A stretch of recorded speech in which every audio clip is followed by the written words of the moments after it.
My name is John Rawcliffe, and today I'm going to show you my single wire unwinding wirelifting method. I'm doing this because I think SWU has the potential to save you both time and money. Traditionally, of course, as the plants grow in our vineyards, at each lift we lift both wires in parallel as we go up the post.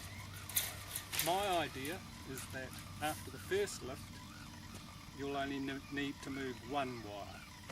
I'll show you what I mean. Firstly, with SWU we need to think through how many lifts we're going to be doing in the block in question. Typically, of course, 3 or 4. Let's assume for the purposes of this demo we'll be doing 3.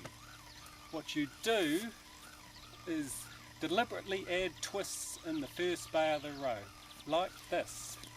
Top wire down and outside what was the bottom wire, and then repeat that down and outside second time. Place the wires on the post as per usual, and then down the rows, maintain the usual parallel right to the end of the row, all the posts. And what you'll end up, of course, in the final bay of the row is twisting parallel or matching the twisting we have in here in the first bay. The critical thing, of course, is to get the twisting the right way. If we twist the wrong way,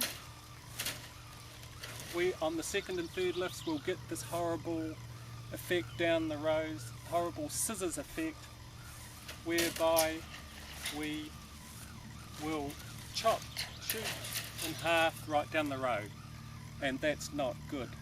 So how do you know if you're twisting the right way? Well, as I said, when you're twisting the top wire down, out and below the bottom one, don't go inside. And my other suggestion is that you do a visual check on the first post for more reassurance if you need it. Once you've done your twisting, you can always just check when you place them on the post very quickly. You can do that practice unwind to check that they will in fact unravel correctly, that you twisted the right way. So that's the first lift. A little bit more technical, yes. Now for the easy bit, the second and third lifts. What you do, of course, I think you might have picked this up by now, is simply second lift, take the bottom wire and put it up and above on the next position, and then again with the third lift, obviously you take what is now the bottom wire and put it up to the top. And hey presto, back in the row, of course, the twists have come out. So that's 3 lifts with SWU. What if you want to do 4? I'll demonstrate that on the other side of the row here. What you do, of course, as again you might have guessed, is simply add another cross of the wires. That's 1, that's 2, that's 3 on there. First lift, second lift, third lift, and final lift, and yes, once again the lifts are out of the wire. Okay, so just briefly, disadvantages with this method. First bay fanatics will struggle to cope perhaps with any twisting in their rows, so this may not be for them.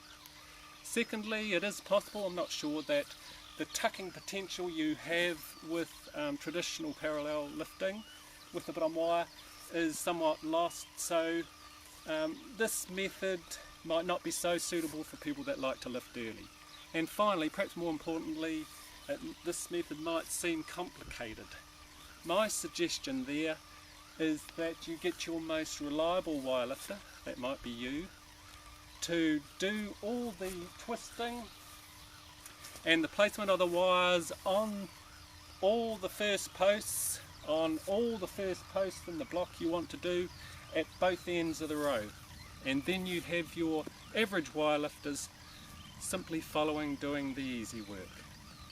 As I said, I believe SWU has the potential to save time and especially energy on those heavier later lifts.